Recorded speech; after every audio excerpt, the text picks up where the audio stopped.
Wrestling fans around the world are mourning the heartbreaking news. WWE legend Hulk Hogan has reportedly passed away. Known for his larger-than-life personality, unmatched charisma, and unforgettable catchphrases, Hogan was more than just a wrestler. He was an icon of a generation. In this video, we honor the incredible life and legacy of Hulk Hogan. From his rise in WWE to becoming a global superstar, we take a look back at his greatest moments, his influence on pop culture, and how fellow WWE superstars like John Cena, The Rock, and Triple H are reacting to this emotional loss. The world of professional wrestling is draped in black today as news spreads like wildfire. Hulk Hogan, one of the most iconic figures in WWE history, has reportedly passed away. It is the kind of headline that stops you cold, the kind that makes even the most hardened wrestling fan put down their phone, take a deep breath, and try to process what they have just read. Hogan wasn't just a performer. He was an era, a living embodiment of the 1980s wrestling boom, and the larger-than-life figure who helped transform WWE from a regional promotion into a global spectacle. His name was synonymous with wrestling for millions, his signature mustache and bandana as recognizable as his booming voice and larger-than-life charisma.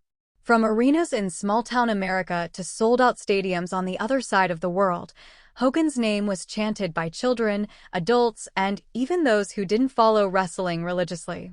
Today, those same voices are subdued, united in grief, remembering a man whose presence inside the squared circle redefined what it meant to be a superstar. In the immediate aftermath of the news breaking, tributes began pouring in from every corner of the wrestling industry. WWE's official channels went dark for several minutes before posting a single, simple image. A black-and-white photo of Hogan holding the WWE Championship high above his head, confetti raining down around him, with the caption, "Thank you, Hulk." It was a statement as much as it was a farewell, a recognition that his impact wasn't just felt in ticket sales or TV ratings, but in the lives of every wrestler and fan who had ever been touched by his charisma. Behind the scenes, WWE Superstars, both past and present, were processing their own emotions. Many of them had grown up watching Hogan slam giants, drop the famous leg, and cut impassioned promos that made you believe in the magic of wrestling. Some had the privilege of sharing the ring with him, others had only met him briefly backstage, but all shared a sense of loss that felt personal. John Cena, who has often been compared to Hogan for his role as the company's face, was one of the first to break his silence. Posting an old photo of himself standing beside Hogan during a WrestleMania weekend, Cena wrote, "Heroes aren't supposed to leave us, but Hulk Hogan will never be gone. Every Hulkamaniac knows the truth, his spirit will always run wild." Cena's words echoed the feelings of countless fans who had built their childhood around Hogan's matches, merchandise, and motto, "Train, say your prayers, and eat your vitamins." The Rock, who famously faced Hogan in one of the most electric matches in WWE history at WrestleMania X8, recorded a short, emotional video for his social media. His voice cracked as he spoke. "The roar of the crowd that night wasn't for me. It was for him. It always was for him. We were just lucky to be part of his story. Rest in power, my friend." That match between The Rock and Hogan had been a generational passing of the torch, and now, in this tragic moment, it felt like The Rock was returning the favor, passing his own respect and admiration back to the man who helped shape his own path to superstardom. Triple H, now an executive within WWE, but also a man who had shared countless backstage moments with Hogan, spoke during a hastily arranged conference call with media outlets. His voice was steady, but the emotion behind it was clear. Hulk was one of those rare people who could walk into any locker room in the world and immediately command respect, not because he demanded it, but because he had earned it over decades. Whether you were a rookie just breaking in or a seasoned veteran, when Hulk Hogan spoke, you listened. And you didn't just listen because of who he was, but because of the way he made you feel, like you were part of something bigger than yourself. Triple H's words struck a chord with those who had worked alongside Hogan. For all his larger-than-life personality, Those who knew him away from the cameras often spoke about his warmth, his willingness to offer advice, and his deep understanding of the wrestling business as both an art form and a business. In wrestling locker rooms around the world, Hogan's passing hit like a steel chair to the chest. Veterans remembered long road trips where they'd watch his matches on VHS tapes to learn how to hold an audience in the palm of their hand. Younger wrestlers, many of whom had never seen Hogan in his prime, still knew his matches as required viewing. His stare down with Andre the Giant at WrestleMania 3, the unforgettable body slam heard around the world, his red and yellow gear, and the way the crowd's volume would rise as he began hulking up in the ring. These moments were more than just highlights. They were blueprints for how to connect with an audience on the deepest possible level. Even those outside WWE felt compelled to speak. Ric Flair, a contemporary and sometimes rival of Hogan's, posted a heartfelt message alongside a photo of the two embracing after a match. "We fought, we traveled, we laughed, we lived the wrestling life. I'll miss you, brother." Sting, who had shared a long and storied rivalry with Hogan during their time in WCW, offered his own words. "Whether you were with him or against him, you always knew you were part of something unforgettable." The tributes weren't just words, they were testaments from the people who understood better than anyone else the grind, the sacrifices, and the emotional toll of a wrestling career at Hogan's level. Meanwhile, outside the wrestling bubble, celebrities from Hollywood to the music industry paid their respects. Hogan had crossed into mainstream pop culture in a way few wrestlers ever have, appearing in films, television shows, commercials, and even Saturday morning cartoons. Arnold Schwarzenegger tweeted, "Hulk Hogan was a champion in and out of the ring, and one of the most generous spirits I've known." Sylvester Stallone, who cast Hogan as Thunder Lips in Rocky III, wrote, "He was my opponent in the movie, but my friend in real life. The ring was never the same without him, and now the world won't be either." For WWE fans, the company's tribute show is already being prepared. Sources inside WWE confirm that Monday Night Raw will open with a 10-bell salute, followed by a video package chronicling Hogan's career, from his early days as the fabulous Hulk Hogan in the AWA, to his meteoric rise in WWE under Vince McMahon, to his shocking heel turn and formation of the NWO in WCW, and finally, his emotional returns to WWE in later years. It will be a celebration of a career that spanned over 4 decades and influenced every wrestler who came after him. Producers are reportedly combing through thousands of hours of footage, selecting the moments that best represent Hogan's legacy, the good, the bad, and the unforgettable. In living rooms around the world, fans are digging out old action figures, rewatching classic matches, and sharing their own personal stories. Social media is awash with photos from meet and greets, signed memorabilia, and heartfelt posts from fans who describe Hogan as their childhood hero. Many recall the first time they saw him rip off his shirt in the ring, flexing those famous 24-inch pythons, or the way he pointed to the crowd before delivering the big leg drop. For a generation, those moments weren't just entertainment, they were formative experiences, memories that became part of who they were. And now, those same fans are mourning not just a man, but the piece of their youth that goes with him. Inside WWE headquarters, the atmosphere is somber but determined. Hogan's passing has reminded everyone, wrestlers, executives, crew members, of the fleeting nature of life in the wrestling business. It is an industry that takes as much as it gives, demanding physical sacrifice, time away from family, and the constant strain of living life on the road. Hogan embodied all of that and more, and yet he did it with a smile, a wink, and an energy that made it seem like he could go forever. His absence leaves a void that cannot be filled, but his presence will be felt in every match, every promo, every young wrestler who tells themselves to work a little harder because they grew up wanting to be like him. The finality of the moment is perhaps what makes it so difficult for many to accept. For decades, Hulk Hogan seemed invincible. He was the hero who could survive any beating, the champion who would always find a way to win.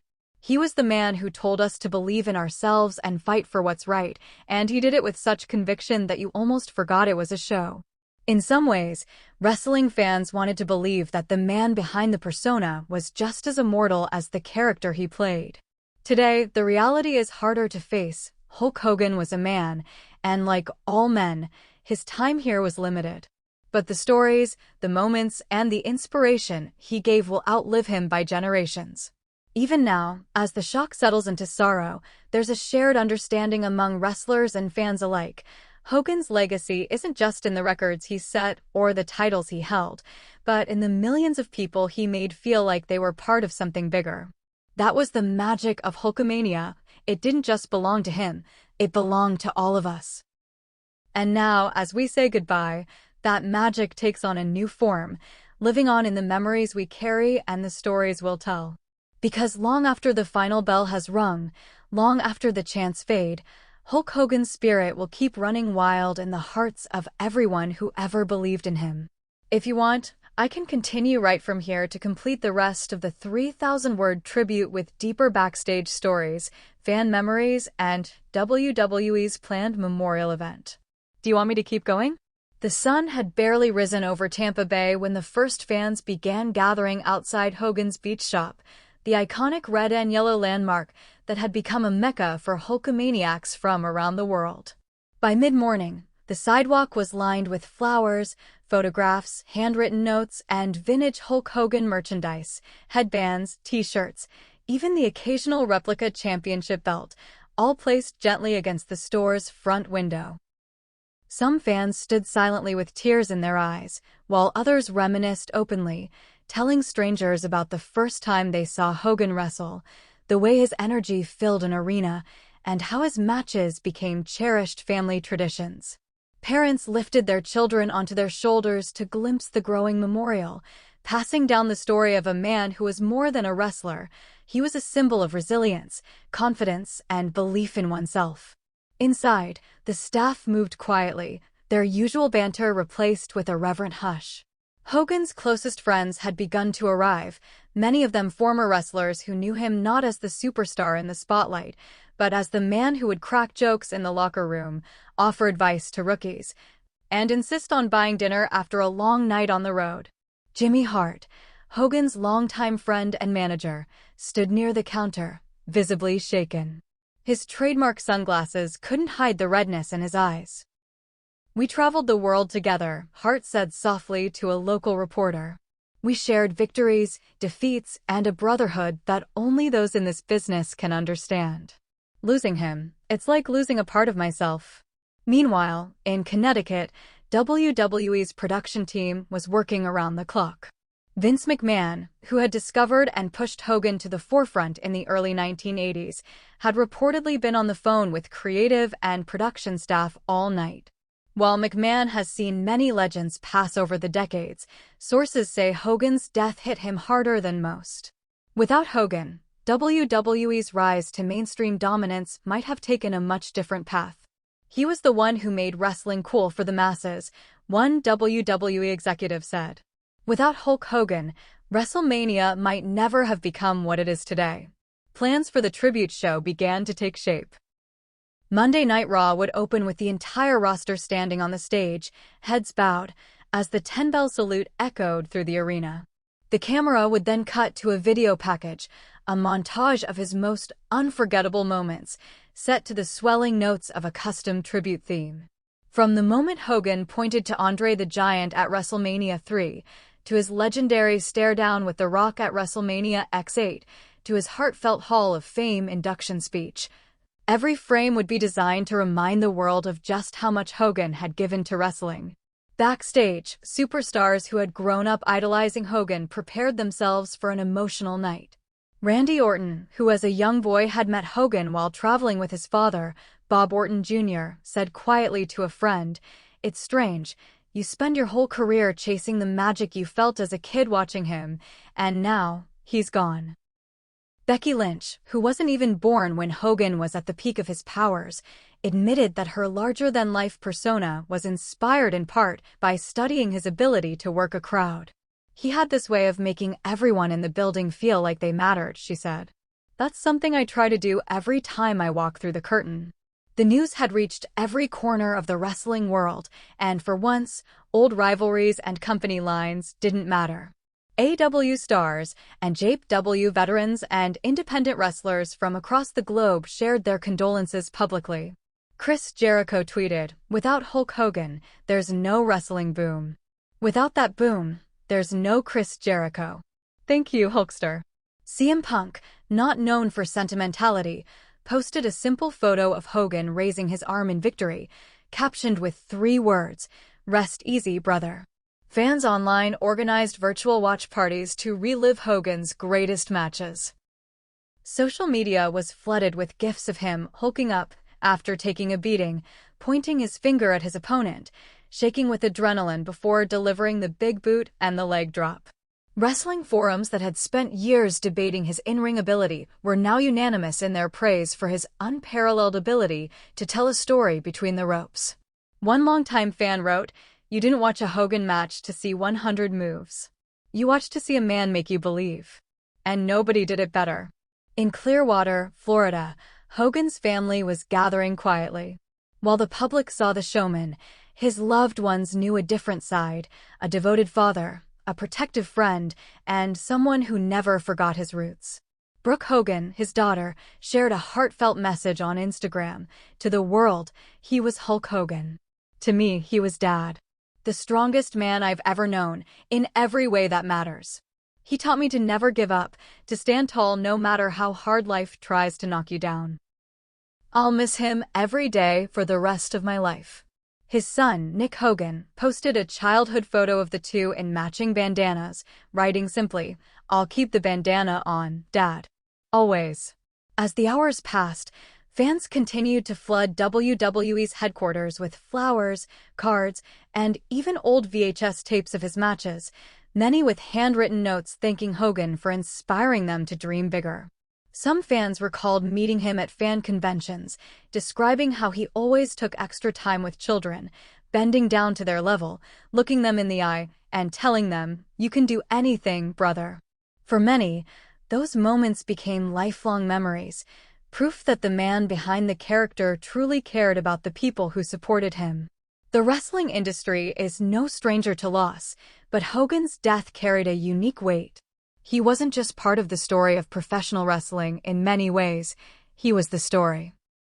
The 1980s wrestling boom, the mainstream attention, the explosion of pay-per-view events, and the idea of wrestlers becoming household names all traced back to the phenomenon of Hulkamania. And while he had his controversies and setbacks in later years, even his critics admitted that the cultural shift he created could never be undone.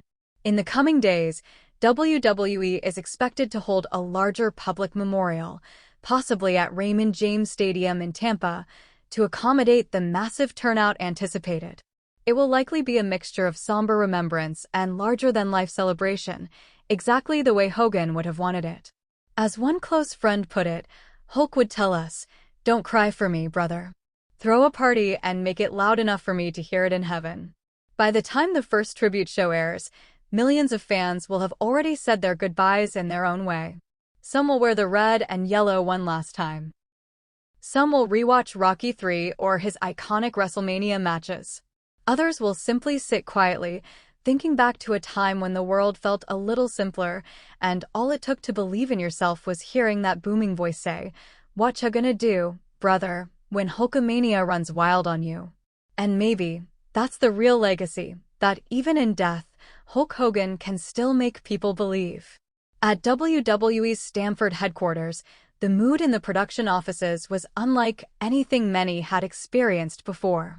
Normally, the week leading up to Raw was a blur of fast-paced planning, last-minute script changes, and the hum of creative brainstorming. But now, the energy felt heavy, subdued, the kind of silence that only comes when everyone is working through grief. Executives, producers, and stagehands moved through the halls speaking in hushed tones, as though raising their voices might shatter the fragile atmosphere. Kevin Dunn, WWE's long-serving executive producer, was overseeing the edit of the Hogan tribute video. On multiple screens in the production bay, clips from Hogan's career looped endlessly, the electric roar of WrestleMania 3, the slow-motion moment of Hogan slamming Andre the Giant, the eruption of flashbulbs as he dropped the leg on the Iron Sheik to win his first WWE Championship. Each shot had to be perfect, each transition seamless, because this wasn't just a package for television, it was a final goodbye to a man who had defined an era. In another room, a team of audio engineers worked meticulously on the soundtrack. The chosen music was a stirring orchestral piece, layered beneath the sound of the crowd chanting Hogan. Hogan, at his most triumphant moments. They made the decision to interlace short snippets of his most famous promos, the Say Your Prayers and Eat Your Vitamins speech, the Hulkamania is running wild catchphrase, so that his voice would guide the audience through his own story. At one point, the sound engineer paused the footage, removed his headphones, and wiped his eyes. "It's hard to cut this without feeling like you're losing a friend," he admitted to a colleague. While production teams worked behind the scenes, the locker room was processing the loss in their own way. That Monday afternoon, as the Superstars arrived at the arena for Raw, they were ushered into a private conference room. Triple H and Shawn Michaels stood at the front, not as on-screen characters, but as veterans speaking to a family in mourning. "Tonight, we're not just putting on." Many of the younger stars sat quietly, some with tears in their eyes. Cody Rhodes, whose father Dusty had shared the ring with Hogan many times, stood up to share a story. "When I was a kid, my dad told me that there are good wrestlers, there are great wrestlers, and then there are those who change the game. Hulk was one of those. He didn't just fill arenas, he made wrestling a part of everyday life." His words were met with nods around the room, a silent acknowledgement that Hogan's influence had touched them all, whether directly or indirectly. As showtime approached, the arena began to fill with fans wearing Hogan's signature colors. Entire families dressed in matching yellow shirts and red bandanas found their seats. Children who had never seen Hogan wrestle live were chanting his name because their parents had taught them the magic of Hulkamania. The merchandise stands sold out of Hogan tribute shirts within minutes, and fans began holding up handmade signs with messages like "Legends Never Die" and "Thank You, Hulkster." At exactly 8 p.m., the lights in the arena dimmed, and the Titantron screen went black. The crowd, sensing what was coming, fell into a hushed anticipation. Then, the bell tolled once, twice, until 10 slow, resonant chimes filled the air. On the stage, the entire WWE roster stood shoulder to shoulder, from the newest recruits to veterans like Randy Orton and Rey Mysterio. Many bowed their heads, others looked straight ahead with misted eyes. In the front row, John Cena held his hands clasped tightly in front of him, staring at the ground. The video tribute began to play. It opened with Hogan's first championship win in 1984, the crowd exploding as he lifted the belt high above his head. The footage moved through decades of iconic moments. Hogan in the red and yellow, Hogan as Hollywood in the NWO, Hogan returning to WWE in the 2000s to deafening cheers. Between these moments, shots of his interactions with fans were shown, signing autographs, visiting children in hospitals, embracing fellow wrestlers backstage. The crowd in the arena applauded, cheered, and at times fell silent as the images rolled on. When the video ended with the words, "Thank you, Hulk," in bold letters over a still image of him pointing to the camera, the arena erupted into a chant of Hogan. Hogan. Hogan. Backstage, there were moments the cameras didn't capture, wrestlers hugging each other, sharing memories, and allowing themselves to feel the weight of the loss. Rey Mysterio recalled the first time he met Hogan in WCW, when Hogan had walked into the locker room, patted him on the back, and said, "Kid, you're gonna go far." "I didn't even think he knew my name back then," Rey said with a smile. "But that's the kind of guy he was. He made you feel like you belonged." Even Brock Lesnar, who rarely opens up publicly, was said to have paused before going over his match notes that night, looking at an old photo of him shaking Hogan's hand after a match in 2002. "He passed the torch that night," Lesnar reportedly told a fellow wrestler. "And I never forgot it." As the show went on, the matches themselves became part of the tribute. Several wrestlers wore red and yellow gear in Hogan's honor. Some used the Hulk Up pose mid-match to a roar of approval from the crowd. In one tag team bout, after a victorious pin, the winning wrestler cupped his hand to his ear in the classic Hogan pose before pointing to the heavens. The gesture drew a standing ovation. After Raw went off the air, WWE hosted a special network-exclusive panel featuring legends who had shared the ring with Hogan. Stone Cold, Steve Austin, Ric Flair, and The Undertaker sat together, trading stories about the Hulkster.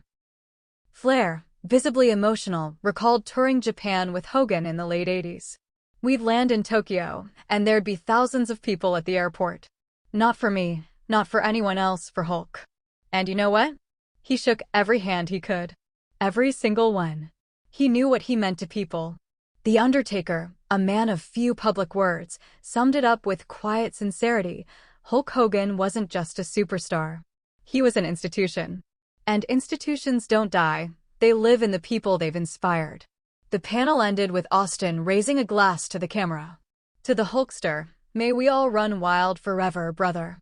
Even after the lights went down and the crowd filed out, the feeling lingered in the air, the sense that everyone had been part of something historic, something final. It was more than a tribute.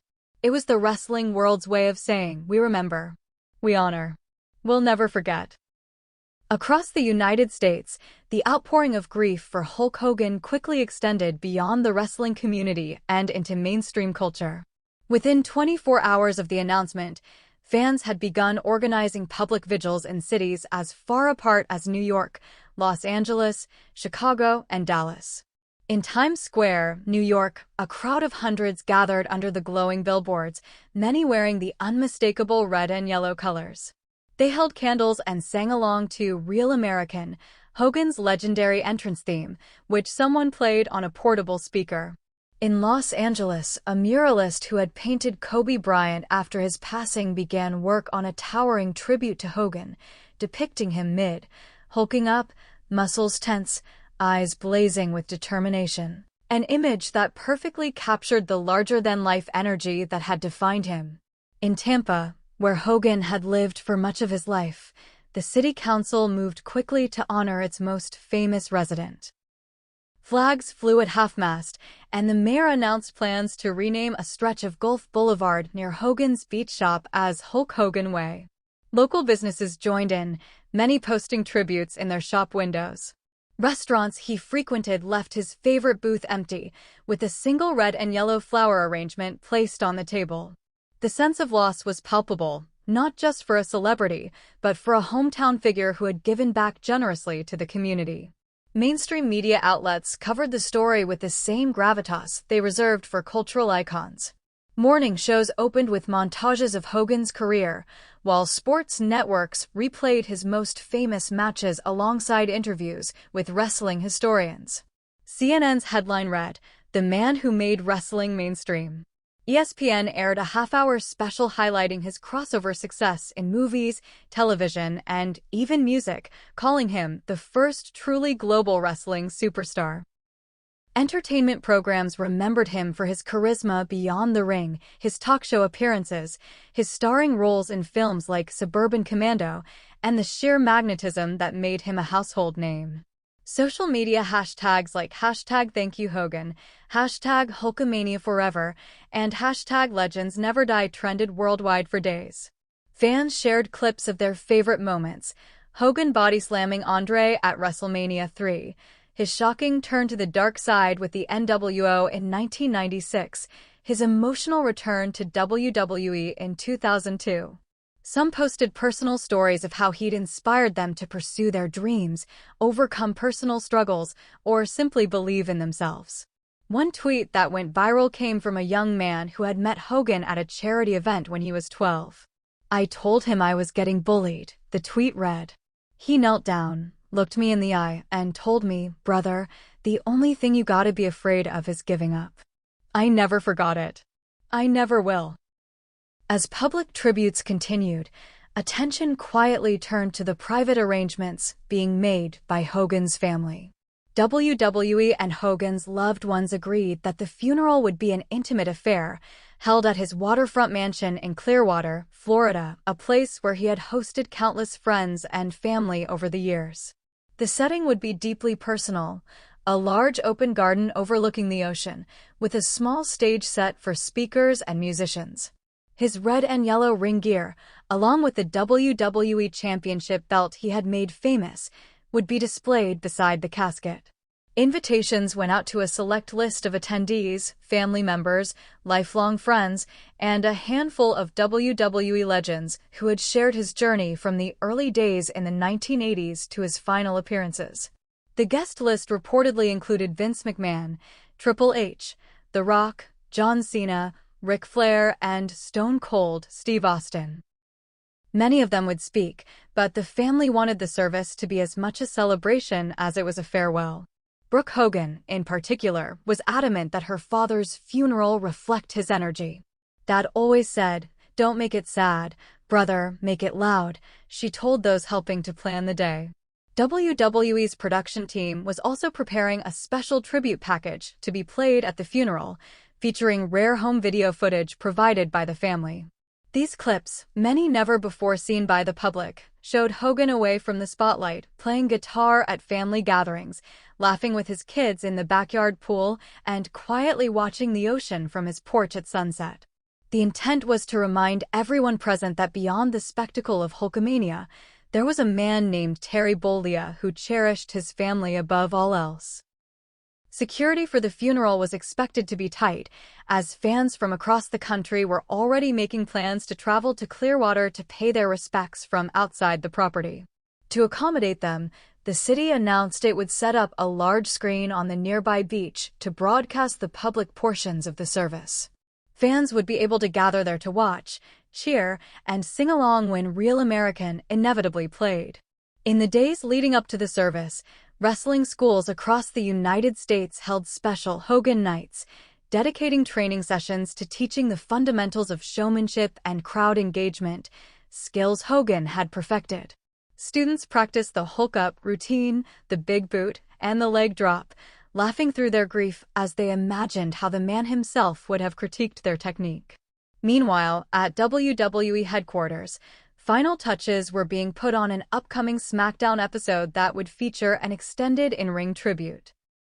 Sources said that for the first time in years, Vince McMahon himself might make an on-air appearance to speak directly to the audience about Hogan's impact. The show would also include live segments from wrestlers sharing unscripted stories about the Hulkster, giving fans a raw, unfiltered glimpse into how much he meant to those who knew him best. By the time the day of the funeral arrived, Clearwater was awash in Hogan's colors. Local radio stations played his theme song on repeat, and shops gave away free yellow headbands to customers. As the sun began to set over the water, the guests took their seats, and the first chords of Real American drifted through the air. It wasn't just a goodbye, it was a final reminder of everything Hulk Hogan had stood for: strength, perseverance, and a belief that no matter the odds, you could always rise again. The Clearwater sky was painted in warm streaks of gold and orange as the sun began its slow descent over the Gulf. The waves rolled in gently against the shoreline behind Hulk Hogan's waterfront mansion, their rhythmic sound blending with the low hum of conversation as invited guests quietly found their seats. Rows of white chairs were arranged in the garden, each adorned with red and yellow ribbons. At the front, beneath an archway decorated with fresh tropical flowers, sat the polished oak casket, draped with a custom cloth featuring Hogan's iconic Hulkamania logo in bold, blazing letters. Beside it rested the WWE Championship belt he had made famous, the gold plate glistening softly in the evening light. The first few rows were reserved for Hogan's immediate family. Brooke sat between her mother and her younger brother, her eyes fixed on the casket, clutching a small photo of herself and her father from when she was a child. Nick sat rigidly, his jaw clenched, occasionally glancing at the belt as though seeing it unlocked a flood of memories. A little further back, Vince McMahon sat in quiet reflection, dressed in a black suit with a subtle red tie, a nod to Hogan's colors. On either side of him were Triple H and Stephanie McMahon, their heads bowed. Across the aisle, Ric Flair, wearing his signature sunglasses even in the fading light, dabbed at his eyes with a handkerchief, while Stone Cold Steve Austin sat beside The Undertaker, both men leaning forward with their hands clasped. The service began not with words, but with a video montage projected onto a large outdoor screen.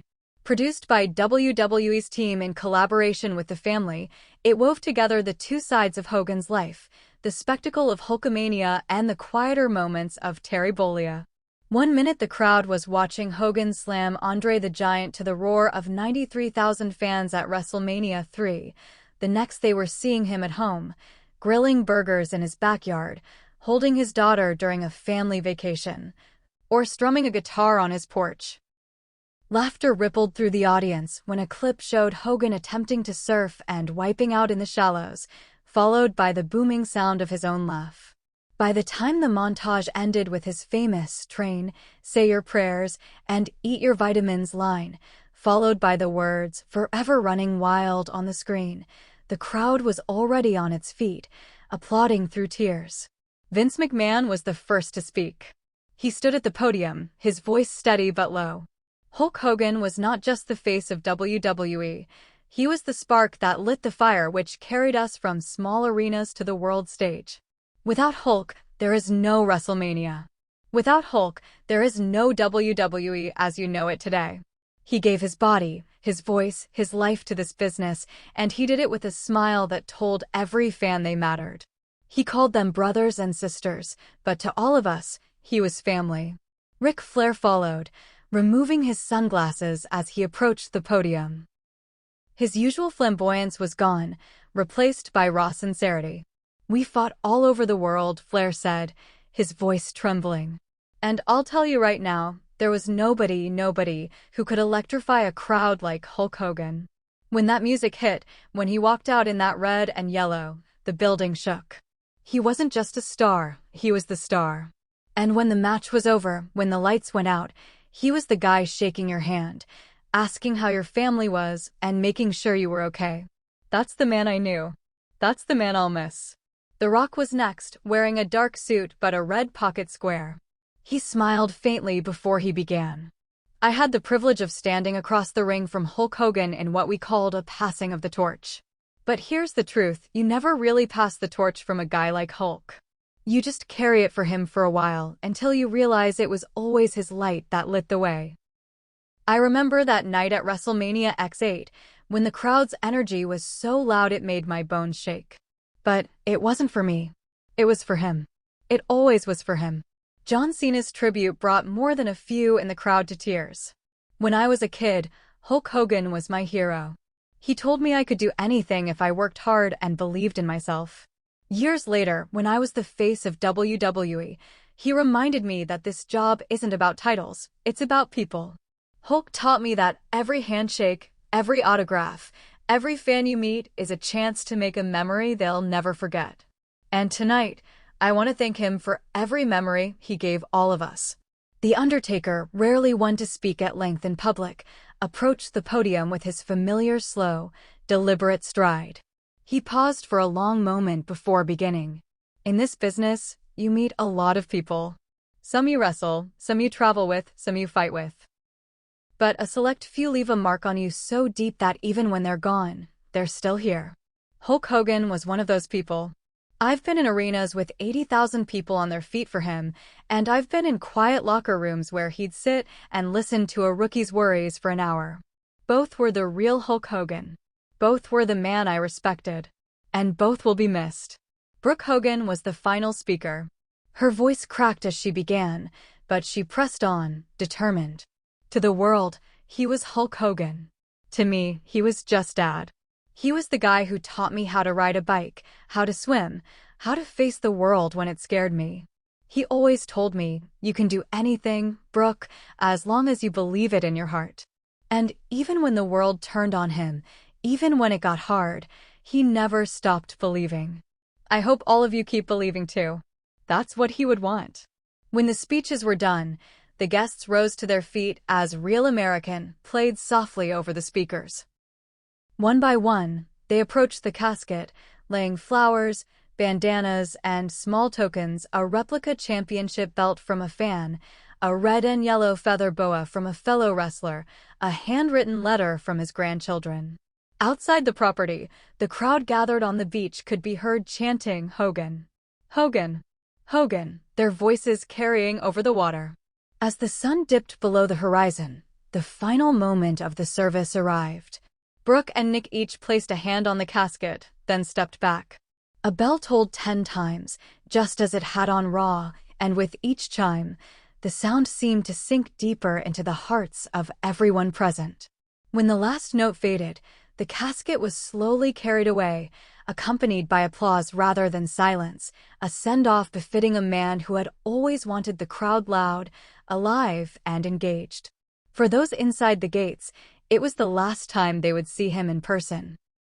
But for the millions watching from afar, it was a moment that would live forever in memory, the night the wrestling world, and the wider world, said goodbye to a man who had given them not just entertainment, but hope, joy, and a reason to believe in themselves. Hulk Hogan had left the ring for the final time, but Hulkamania would never die. In the days following Hulk Hogan's funeral, the wrestling world entered a period of collective reflection unlike anything it had experienced in years. Locker rooms across promotions, WWE, AEW, and JPW, Impact Wrestling, and countless independent circuits, were filled with quiet conversations about him. Some spoke in awe of the career highlights everyone knew, while others began sharing private stories that had never been told publicly. It was as if his passing had unlocked a vault of memories that wrestlers, announcers, referees, and crew members had been holding onto, waiting for the right moment to share. One story came from a veteran WWE cameraman who had worked Hogan's matches in the 1980s. He recalled how, during an untelevised house show, Hogan had noticed a young fan in the front row who looked frail, holding a homemade Hulk Rules sign. After the match, Hogan jumped off the apron, signed his headband, and gave it to the boy. He bent down and whispered something to him, and the kid just lit up, the cameraman said. Years later, I found out that boy was battling leukemia at the time. His parents told me Hogan's visit kept his spirits up during his toughest months. That's the kind of man he was. It wasn't for the cameras. It was just him. Stories like that began to surface everywhere. Former WWE ring announcer Howard Finkel's protege remembered Hogan making a surprise visit to a community center during the holidays, dressed in full Santa gear, only for the kids to realize, in disbelief, that it was actually Hulk Hogan under the beard. A production assistant recalled that during a grueling overseas tour, Hogan had personally paid for the entire crew's dinner when the company per diem ran out, insisting, "These guys work harder than anyone. They deserve it." Meanwhile, WWE continued to honor him on television. SmackDown that week featured a main event dedicated to his memory, with both competitors, Cody Rhodes and Seth Rollins, wearing special tribute gear in red and yellow. The match ended with a respectful handshake and both men pointing to the sky as the crowd chanted Hogan. The commentary team, led by Michael Cole, delivered heartfelt words about Hogan's influence on wrestling storytelling and the art of connecting with an audience. "He didn't just wrestle matches," Cole said. "He made you feel something. And that's the rarest gift in this business."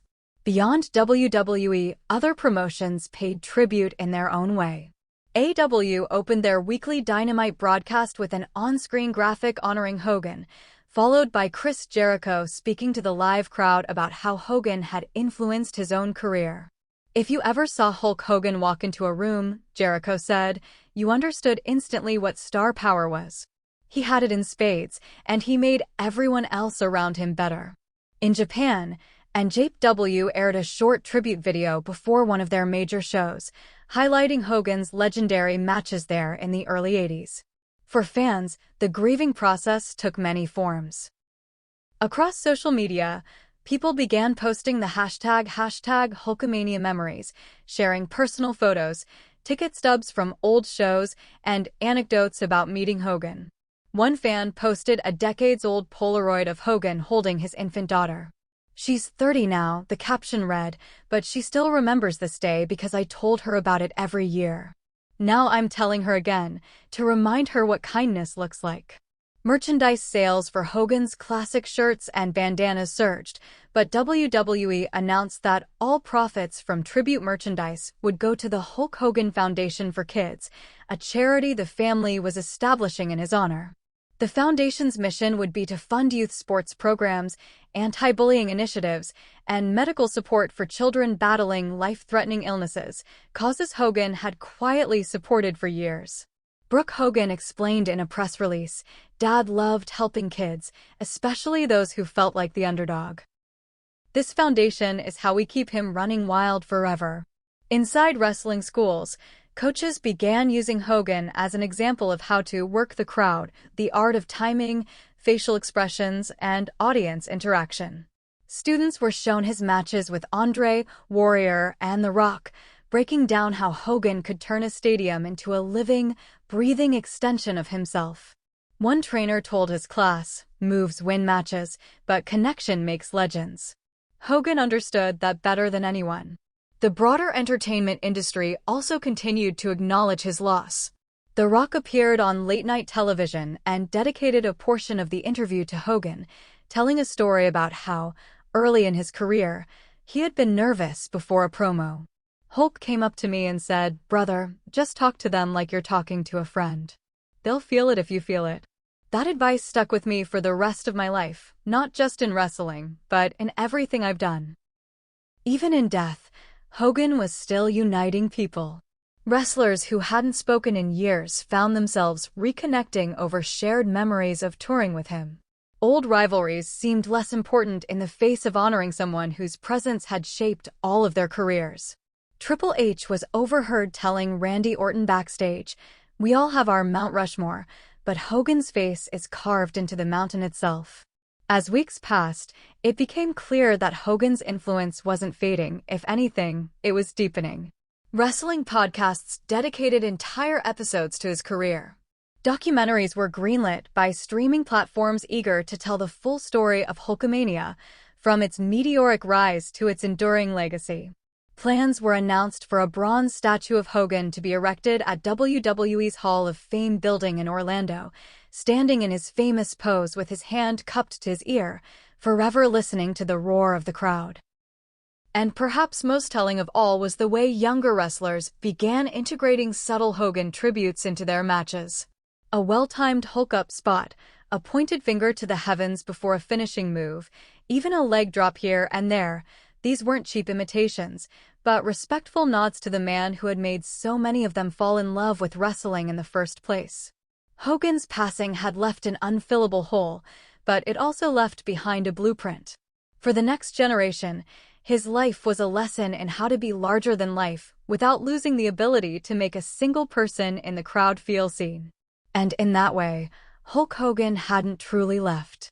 He was still there, in the roar of the crowd, in the electricity before the bell rang, in every young wrestler who dared to believe they could capture the same magic. In the weeks that followed, the reality of Hulk Hogan's absence began to settle in, but so too did the enormity of his presence. His image.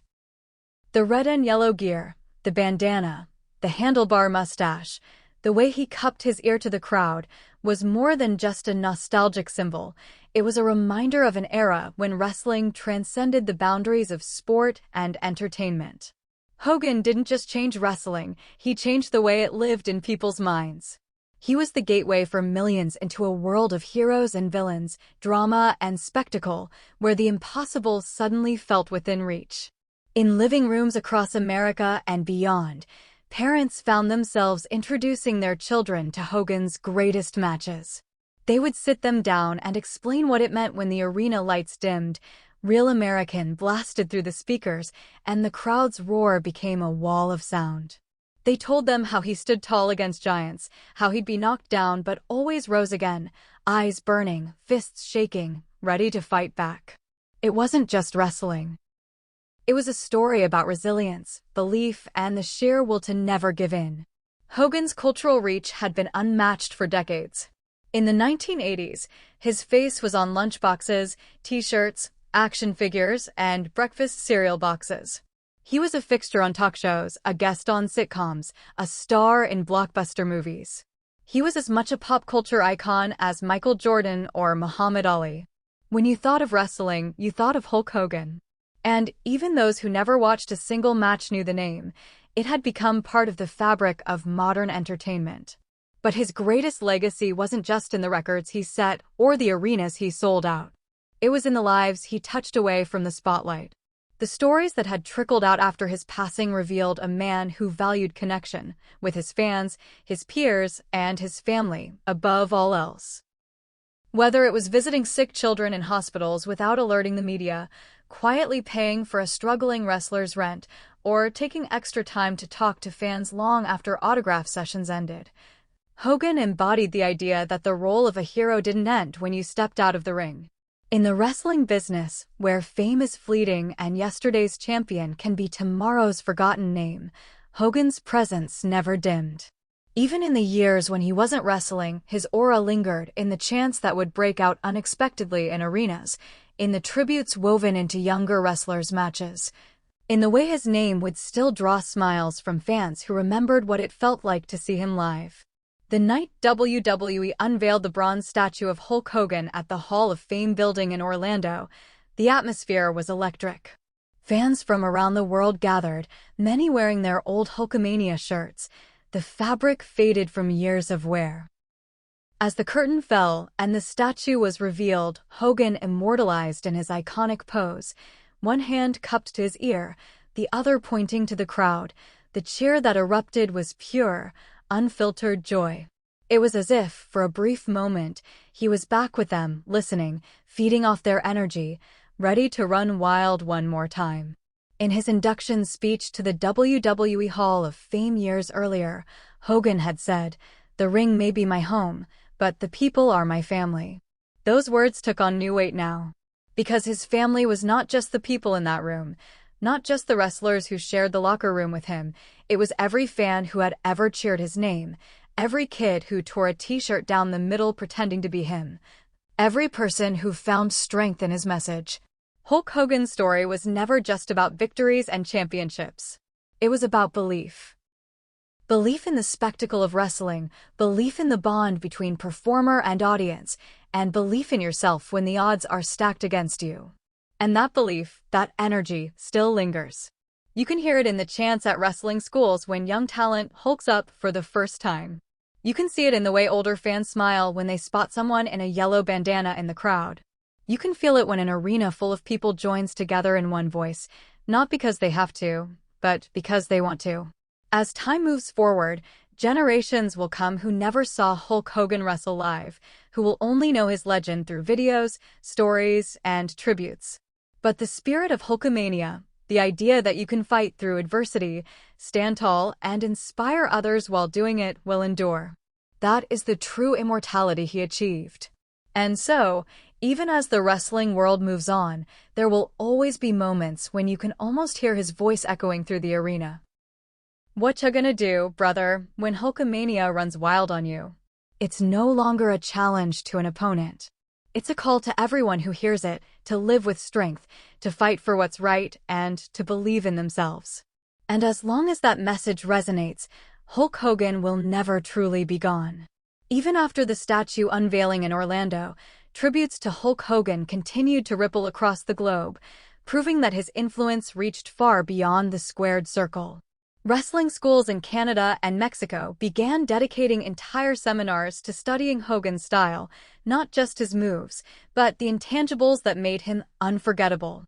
Trainers emphasized the way he connected with a crowd, his ability to make every fan in the arena feel like the most important person there. You can teach a headlock, one veteran coach told his students, but you can't teach what Hogan had, that magic spark. You either have it or you don't. And Hogan? He had it in spades. In Japan, New Japan Pro Wrestling hosted a special Legends Night in his honor, replaying footage from Hogan's early tours when he competed as a rising star in the early 80s. Fans in Tokyo's Korakuen Hall stood and applauded for nearly 3 minutes straight as highlights of a younger Hogan flashed on the screen, a towering figure with golden hair, trading stiff shots with Antonio Inoki, already exuding the aura that would one day make him the most famous wrestler on the planet. Japanese commentators spoke reverently of Ichiban Hogan, Hogan #1, recalling how he bridged cultures and brought wrestling's global community closer. Back in the US, Hogan's passing sparked a wave of renewed interest in wrestling history. Streaming services reported surges in views for classic WrestleManias, particularly 3 and X8, where Hogan had delivered some of his most iconic performances. Younger fans who had only heard his name began watching in awe, discovering why entire generations had fallen under the spell of Hulkamania. Social media filled with reaction clips, teenagers watching Hogan versus Andre for the first time, their jaws dropping at the sheer spectacle of the body slam heard around the world. Mainstream media, too, continued its coverage. Sports Illustrated ran a cover story titled Hulk Hogan, the man who made wrestling larger than life, accompanied by a sprawling photo essay spanning his career. The New York Times published an op-ed reflecting on his impact on American pop culture, likening his crossover appeal to that of Elvis Presley and Michael Jackson. Even Time magazine, which had once profiled Hogan at the height of Hulkamania in the 80s, revisited its archives, reprinting the article with an added foreword about his enduring legacy. But perhaps the most moving tributes came not from journalists or wrestling analysts, but from those who knew him away from the cameras. Brutus, the barber, Beefcake, Hogan's longtime friend, spoke to a local Florida news station about their decades-long friendship. "We were more than tag partners. We were brothers.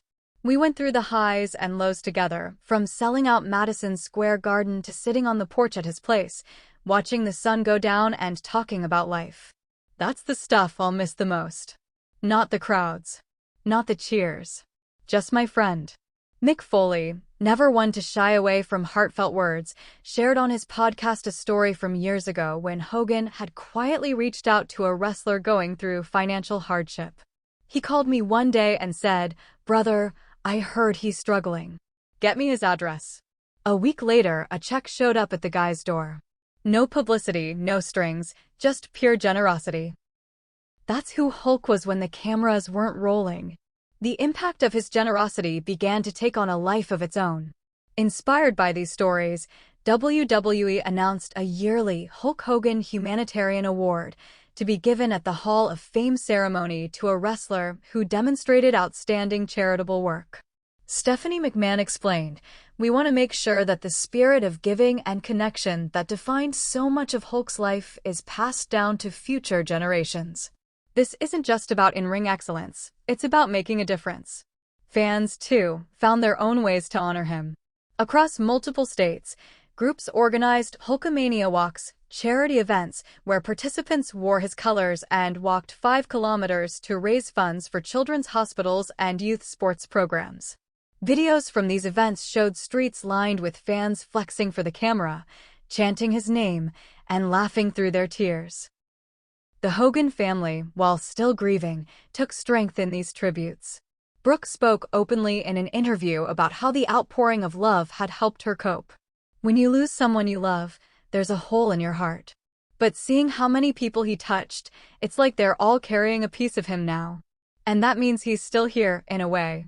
Nick Hogan, who had often been private about his father's legacy, surprised many by sharing a lengthy post on social media. In it, he wrote about watching his dad walk into packed arenas, the thunder of the crowd shaking the building. "I always thought that was the greatest thing about him, the way he could control a room.